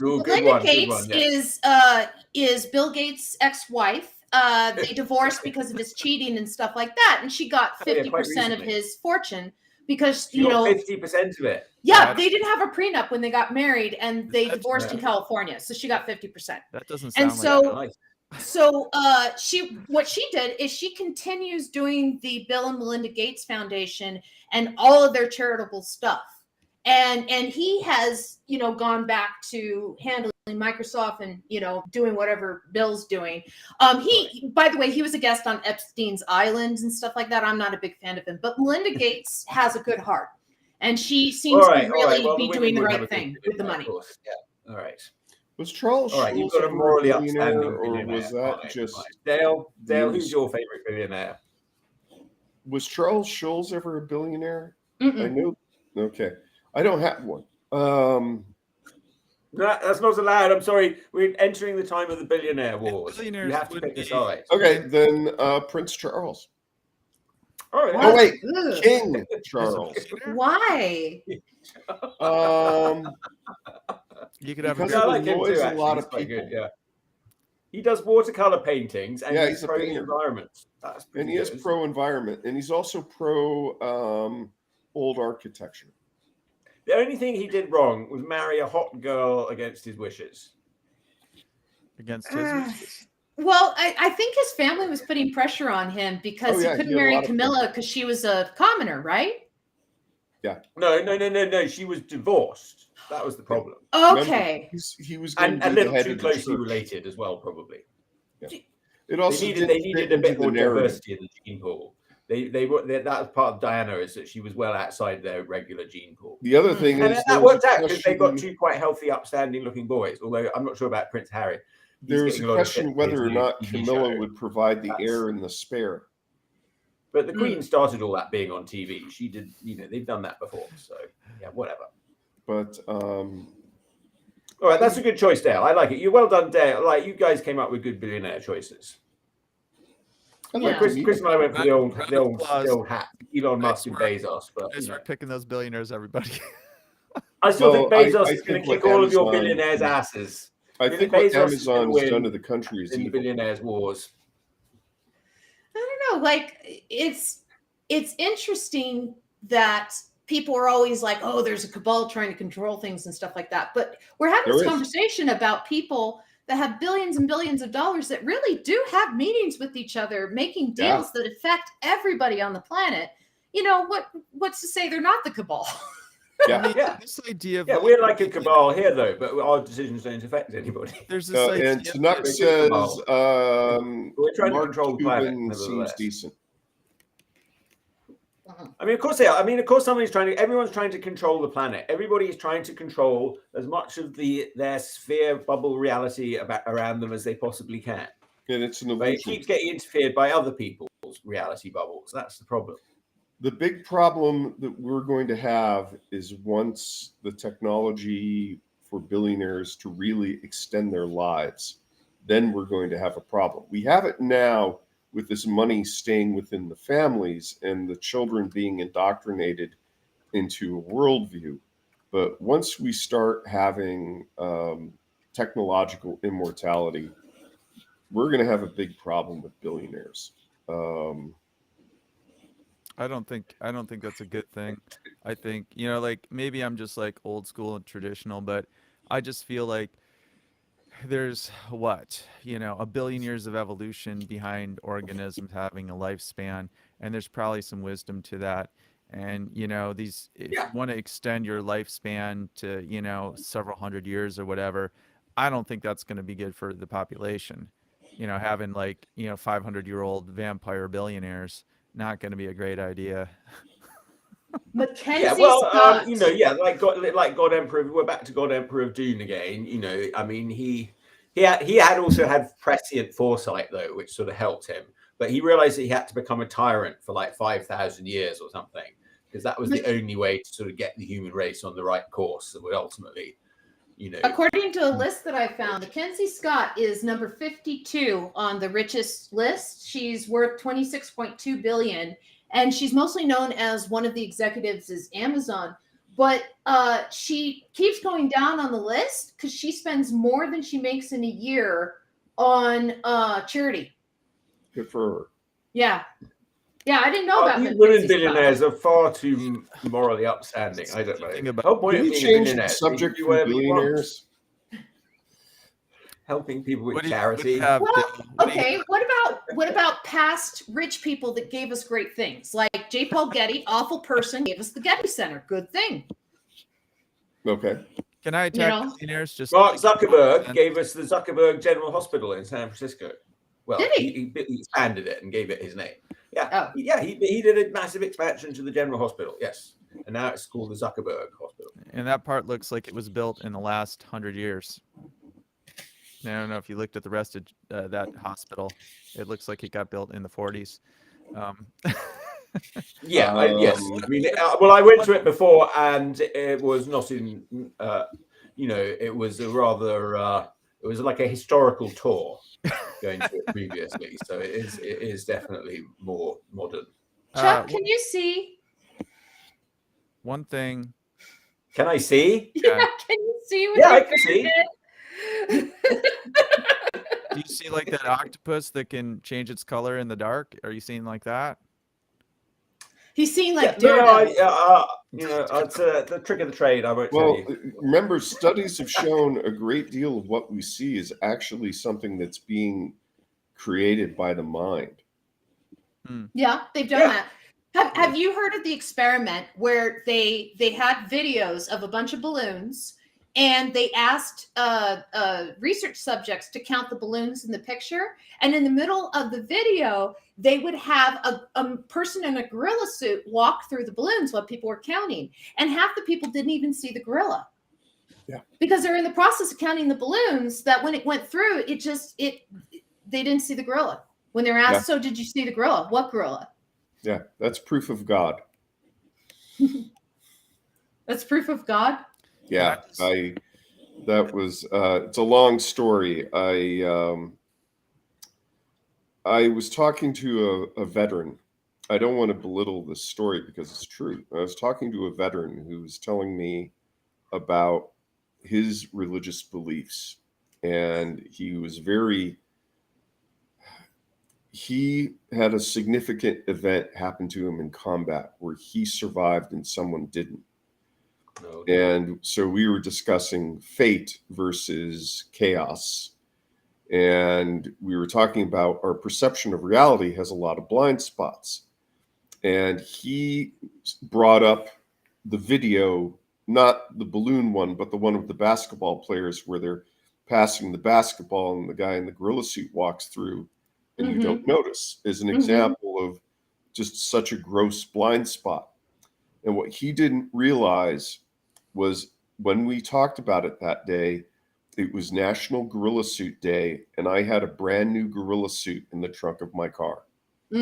And he started bringing up, did you ever see that video with the basketball players passing this basketball? Because it was a meme for years on YouTube. And I said, don't say a word. And I ran out to my car, put on my gorilla suit, ran back in, and went, ta-da! And we just rolled on the floor laughing because we both knew that video with the guy in the gorilla suit. But then we stopped and we thought about it. What are the odds that that discussion would come up on National Gorilla Suit Day and I would have a gorilla suit in my car? So we both consider that proof of a higher power. Well, the odds of you having a gorilla suit in your car, I would say, is quite high. Well, now. Like I used to work in a costume shop. It was quite common for me to have stuff like gorilla suits in my car. Yeah, I also used to do princess parties, where I dress as a Disney princess and, go and sing happy birthday and, play with the girls and stuff like that. And so there was a couple times when I'd have to fill up with gas in my full princess regalia when I was on my way to Disney princess voice, please? Yeah, and like little girls. Can you tell us? Huh? Can I do what? Can you tell us in your Disney princess voice, please? My Disney princess voice. Oh, the girls were so good. We used to play tag. We used to sing stories. It was so fun. I'll be Very good. It was fun. It was a good time. But yeah, there'd be a couple times when I'd be like filling up gas or something, and little kids would be there and would be like, oh my gosh, she's filling up gas. It's Snow White or whoever else. And, I would have to like do a little show for the kids, like at the gas station. So you do different princesses? Oh yeah. I played Snow White, Belle. I was the Little Mermaid. I was Pocahontas, which I didn't feel comfortable with, but I was. Ooh, yeah, I was Jasmine, which I also wasn't comfortable with, but I was. I'm trying to think who else. I was Aurora, Sleeping Beauty. And at that point, gosh, I think the last one that had come out was like Pocahontas or something. And then they had like a dry spell after Did you that. have an Ariel mermaid tail? Yes, I did. Wow. I still have it. Is it a water-safe mermaid tail, or is it just no? I made it out of felt with my mom. Okay. And then what we did is it's basically a tight skirt that goes all the way down. So I have to make little steps. And then it has a tail piece that goes over the front of my feet, and then has a long kind of train tail piece that goes behind my feet. And then I had kind of like a wrap around it that was a shimmery netted material to kind of give it a shimmer. And so that piece was put on with Velcro so that I had some flexibility between the two pieces when I was walking. Yeah. That's hot. Oh, wait, I have a late comment here on Billionaires. Knuck says Mark Cuban seems decent. Well, yeah, he seems decent. I want to go back to the mermaids. What? Why the mermaids? My daughter has like a mermaid tail that you can put on, and you can actually go in the pool with it. Yeah. Yeah, those ones are really cool. I got to use one in college. Oh yeah, I learned all about this during Where's the Mermaid? Mermaiding is a popular hobby. And I've encountered a number of professional mermaids since then, and we didn't go that far. Nothing you can do. You can go. You put on your mermaid tail, and you can go hang out with other mermaids. There and sort of used to flop be around by the pool or go in the sea. There used to be more mermaid bars, and they're not anymore, unfortunately. A lot of deaths around those, so they lost popularity. Well, I know and it's not just mermen. We say merfolk now. There's mermen and merwomen. They make merfolk. Well, I know merfolking is also a form of entertainment too. Like in Florida, there's a restaurant that has a big tank, and when you're in the restaurant, they do this wonderful show with lights and bubbles and all kinds of tricks and swimming around. And like one of the shows that I saw, they had a fish doing tricks like swimming through hoops and things. And it's like, how did they train a fish? The mermaid was holding the hoop, and then the fish would swim through the hoop. And then she'd go up and get a breath of air and then come back down and do another trick with the fish. There used to be clubs, kind of like strip clubs or burlesque clubs, that they would have a mermaid tank, and it was a trick using the Pepper's ghost illusion, where someone in the basement would be in a mermaid outfit on wires, and it would reflect up to a tank bar. Interesting. Merfolking. We just stopped at buying the tail. We didn't know about this other world, this other hidden world. I mean, not hidden world. Yeah, in college, one of my friends bought one of those silicone tails, and so was like, "Oh yeah, I bought this mermaid tail." And I'm like, "You bought a mermaid tail?" Yeah. And so we went to a pool, and I mean, this was in the middle of Minnesota, in the middle of the winter. So we were in this indoor pool that was like used by Olympic swimmers or whatever for practice, and so we had this huge pool. And you could cross that pool in like less than a minute with that tail. You had amazing power in your legs because it made your legs one unit when you were in it. It's just so hard to get on. It was harder to get on than a wetsuit.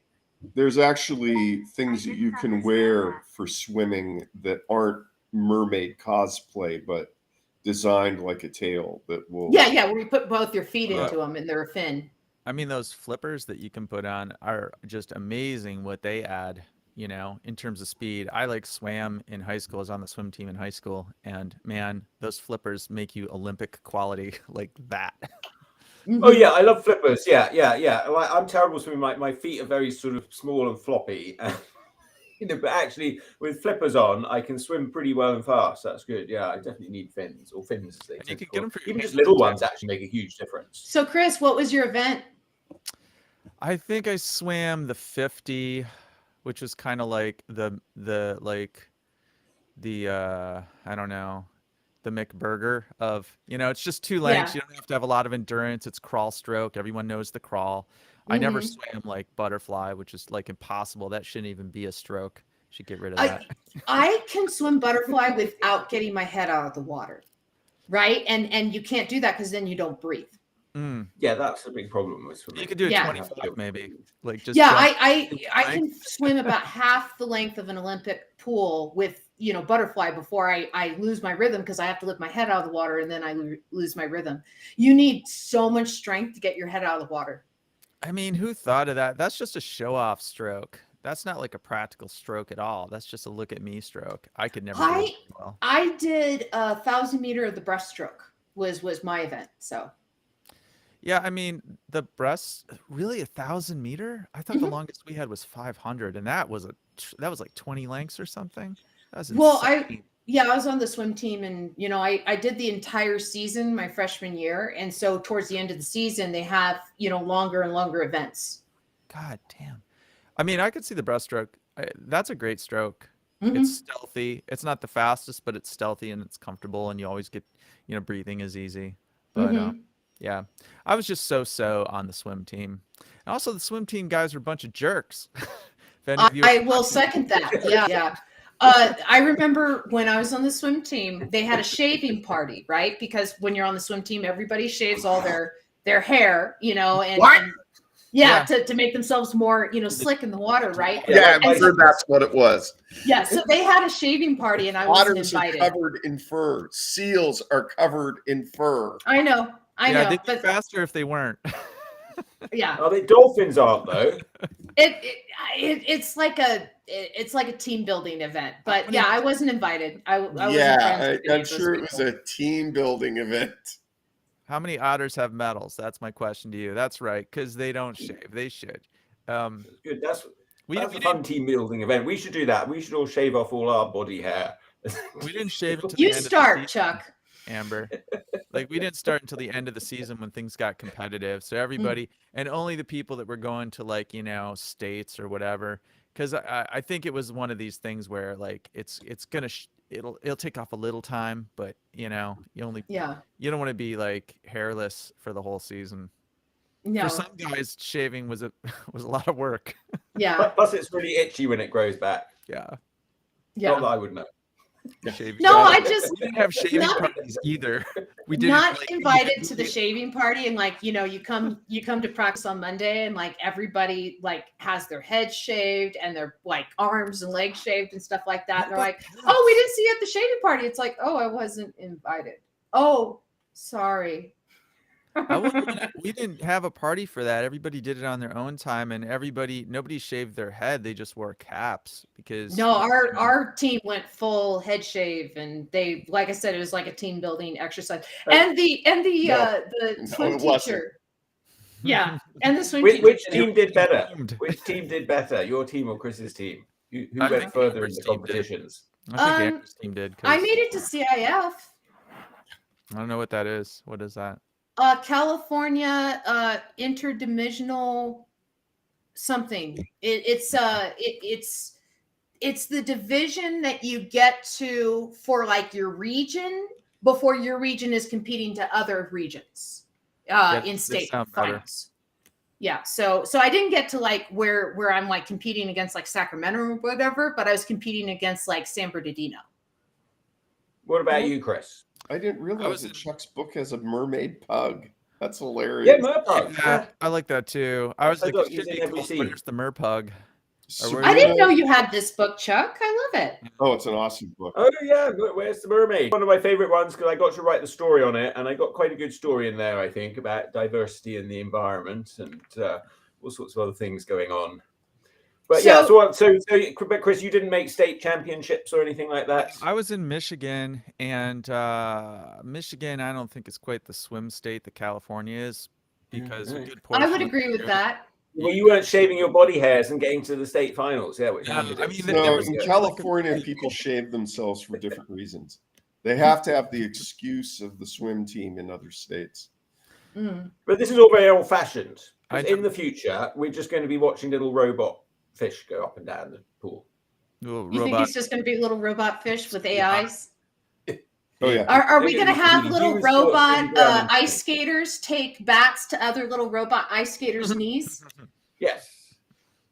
Yes. Now, humans aren't going to do anything. Humans are just going to slowly. Okay, in 2000 AD, they got to the end of time, and humans had sort of devolved into this sort of soup that sort of exists all over the planet.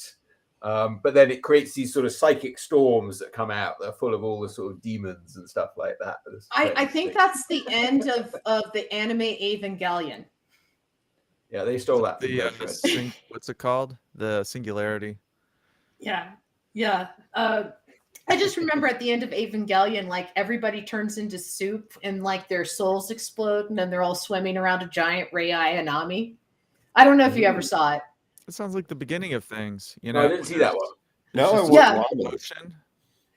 It was called Evangelion. It's an anime from the 90s. And fair warning, they ran on a budget towards the end. So the last like 4 episodes are like incomprehensible. So when they ended with it, a lot of the fans were upset. So they made a movie to kind of explain what the ending was supposed to be. And then they made another movie and then they rebooted it, sort of.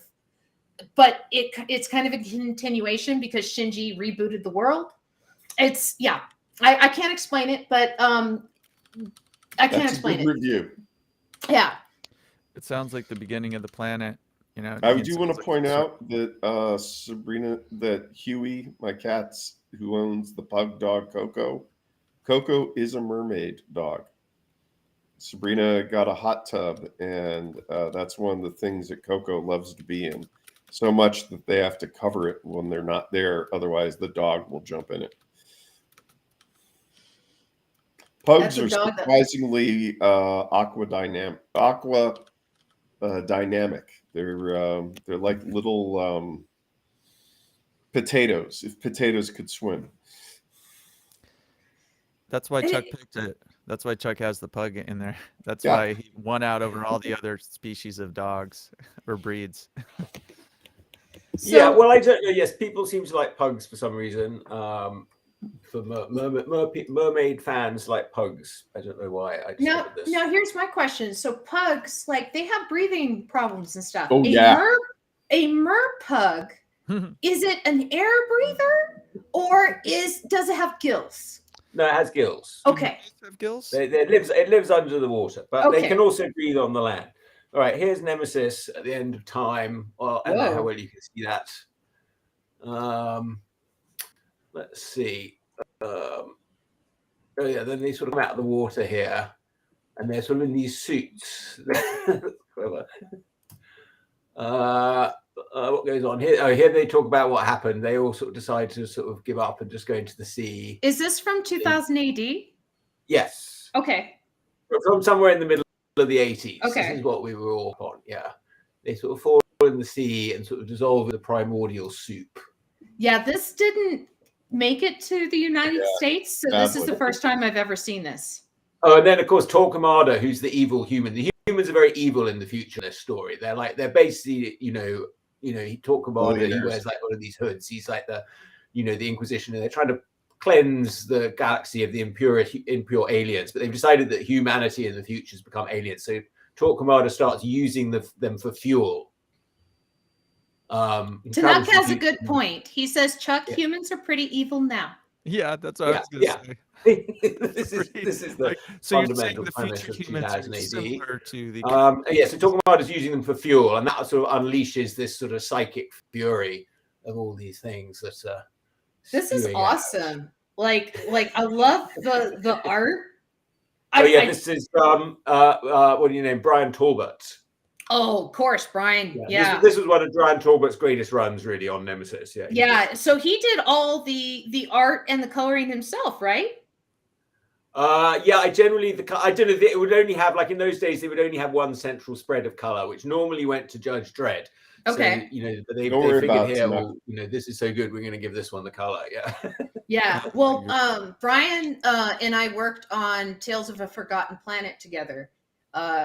He did the first story, I did the second, and so we got some collaboration time and stuff with that. He's a fantastic mentor, and whenever I had any questions and stuff, he was very generous with his time to answer them. And Wow. so, yeah, he's a very, very nice guy, and I have nothing but respect for Brian Talbot. Yeah, I just love this stuff when it was coming out. I was like, oh my god, this is really what blew my mind. This works. Look, I told you I didn't discover 2000 AD until way later, and when I did, I was like, why have people been keeping these comics from me? What is this? This is amazing. I've never seen anything like this before. It's like there was risk and scale and what's the word I'm looking for? There was peril in 2000 AD comics that you didn't have in American superhero comics. The good guy's always going to win in American superhero comics. But in 2000 AD, you didn't know if the bad guy was. There's not really any good guys in 2000 AD. It's all a little more complicated. They're definitely bad guys. Not to mention satire and social commentary. That was the best thing about Judge Dredd when I discovered Judge Anderson, I would say, is a good person. Judge Anderson, I would say, is a good person. Son Thoth ends up going on a dinosaur into the time tunnel. Yeah, he's like, young Satanus, or whatever. It's the son. There was Satanus was the son of old One Eye. So there's the dinosaur character that sort of reoccurs. This old T-Rex. They had a story called Flesh, which was sort of the opposite. They went back in time to mine the dinosaurs, and they were sort of harvesting dinosaurs for food in the future because they didn't have enough food in the future. It never really worked out. That was years before Jurassic Park. Still better than Jurassic Park. Isn't that the plot of a Chris? What's his name? Jurassic Park. Parks and Rec. Jurassic Parks and Rec. Oh, that's a good idea. No, I'm trying to think of his name. Chris, whatever. Like people are upset. Oh, Chris. Now. Yeah, well, he did the new Jurassic Park movie. Yeah, he did the voice of Mario. They never went back in time. Chris Pratt. Chris Pratt. Thank you. Pratt, yeah, he did a movie where they were going in the past to like recruit soldiers for war. Oh yeah. That was something on Prime, I think. Oh yeah. All right. Yes. Yeah, it wasn't a very good Amazon movie. one. That was pretty bad though. It wasn't a very good movie. That was a rare Amazon fail. Everybody's in the original content business these days. I can't keep up.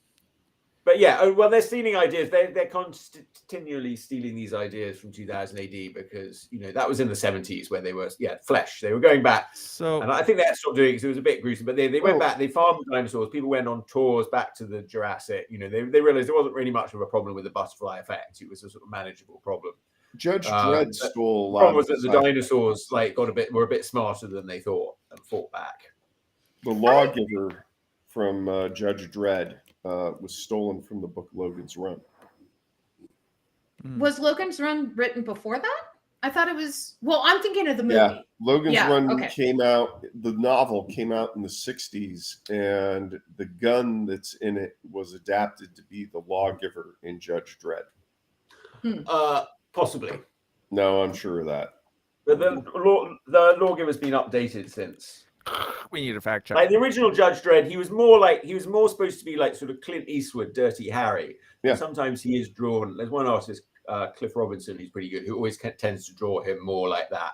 And if you watch The Enforcer with Dirty Harry, which I saw that not long ago, and I realized that yes, they really took a lot from Dirty Harry and The Enforcer. Yes. He's doing a lot of this sort of snarling and doing all this sort of stuff. But I feel like Dirty Harry has a lot more character than Judge Dredd ever did. Like, a lot more of what's going on in Dirty Harry's head than Dredd.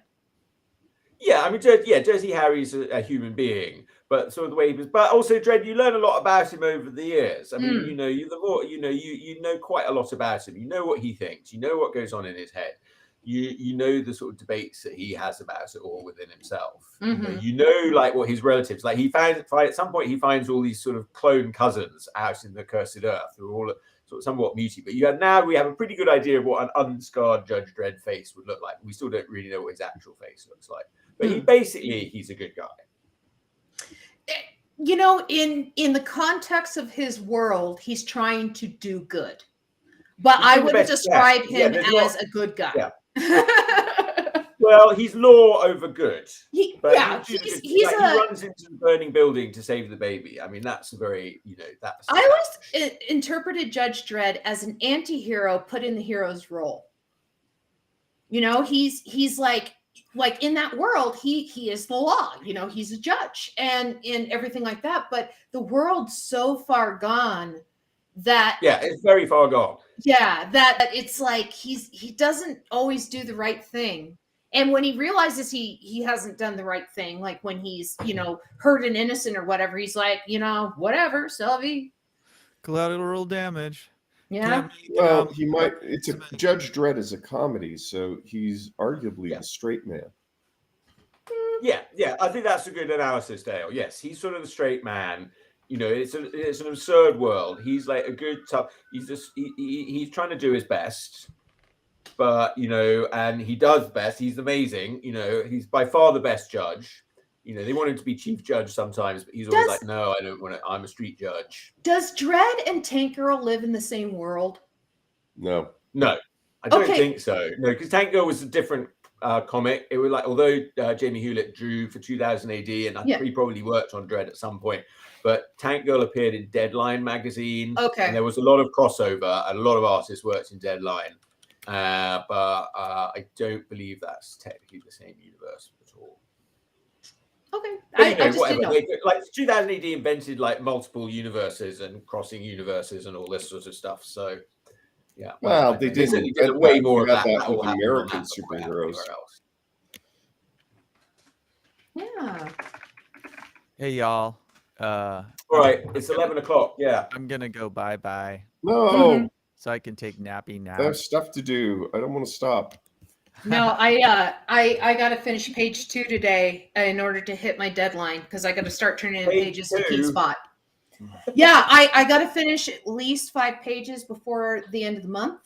And I know that doesn't sound like a lot, but I'm drawing it, inking it, coloring it, lettering it myself, and then I have a 2-year-old on top of it. So I'm trying to be realistic with my time. Okay. You can't get her to help. Not yet. You sort of start training them young. I people used to joke about that with my son, but I didn't really train him properly, and now he's not much help. He's totally untrained, Chuck. Oh, I gotta head out, guys. I'm sorry. I gotta head out. All right, time to go. Time to go. All right, thanks everybody. Remember, kids, don't eat other people. Thanks for bearing with us. Bye, Tanuk. Here's a theme song for Chuck Whelon Showy. He asked me to write one, but I stole from David Bowie. Here's a theme song. Chuck Whelon is the best.